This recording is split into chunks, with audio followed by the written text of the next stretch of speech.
Benarkah sholawat pohon uang sebanyak 400 kali bisa menarik uang yang berlimpah?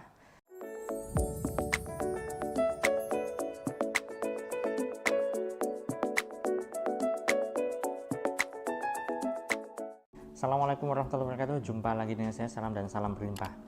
Sahabat, kali ini saya ingin bahas tema terkait dengan sholawat pohon uang. Nah, ini banyak sekali diamalkan oleh para muslim, ya, yang mereka itu benar-benar seolah-olah mengejar uang. Ya, gini, mungkin bagi Anda yang belum pernah mendengar istilah sholawat pohon uang ini, oke, sholawat pohon uang ini apa sih? Jadi sholawat pohon uang ini hanya istilah saja, ya. Istilah yang lain itu adalah sholawat syajaratul nukut yang bunyinya Allahumma sholli ala sayyidina Muhammad wa ala ali sayyidina Muhammad. Memang ada salah seorang ulama itu memberikan semacam amalan, yaitu dibaca 400 kali setelah selesai sholat isya, begitu katanya, seperti itu. Saya tidak menyalahkan, ini benar, ya, dan jika Anda punya keyakinan demikian, silahkan lakukan. Namun yang menjadi persoalan kebanyakan orang itu begini, banyak orang itu hanya ikut-ikutan, ya. YouTuber itu atau influencer itu mengamalkan sholawat pohon uang sebanyak 400 kali dan hidupnya berlimpah, yang awalnya minus punya utang sekarang berkelimpahan. Oke, saya mau niru. Nah, jadi asal meniru, kemudian ada yang meniru berhasil, tapi banyak juga yang tidak berhasil.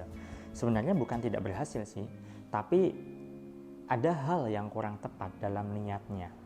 Ya, karena yang namanya sholawat itu kalau di muslim memang mau ikhlas atau nggak ikhlas, soal pahala tetap dapat pahala, gitu kan. Yang jelas adalah tetap lakukan aja kalau misalnya Anda memang ingin mengamalkannya.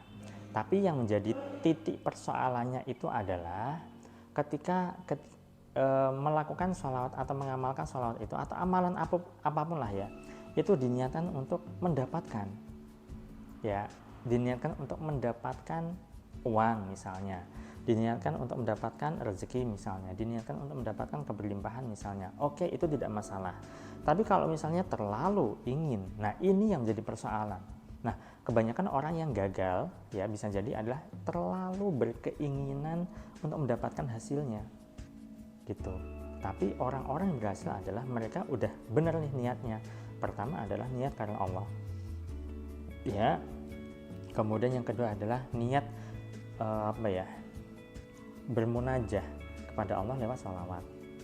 Yang ketiga adalah tujuannya untuk menciptakan ketenangan batin, ya, bukan soal mendapatkan uangnya, enggak, tapi niatnya udah benar. Nah, kebanyakan orang ini kan niatnya salah. Baca sholawat ini nanti dapat ini, baca sholawat itu nanti dapat itu. Jadi yang dikejar adalah dapat hasilnya ini loh. Ini yang kelirunya ini. Kebanyakan orang di sini letak kesalahannya, ya. Karena kalau misalnya terlalu berkeinginan untuk mendapatkan hasilnya, ini malah jadi nonsen, nggak dapat hasil. Yang ada adalah dapat capeknya. Apalagi ada jumlah target tertentu, yaitu 400 kali. Nah, ini yang menjadi persoalan yang baru lagi. Jadi seolah-olah itu mengamalkan harus 400 nih, kalau nggak 400 nanti nggak mujarab nih, gitu kan, nggak kabul nih, nggak terkabul nih. Nah, jadi yang dikejar adalah jumlah hitungannya. Padahal ketika membaca sholawat, lalu yang dikejar hitungannya, itu tidak memaknai sholawat yang diucapkan. Alhasil apa? Itu seperti baca mantra, nggak ada gunanya, gitu loh. Ya, mohon maaf saya mengatakan ini, karena kebanyakan dari kita itu kan membaca sholawat tujuannya adalah untuk menciptakan ketenangan batin kita. Seharusnya demikian.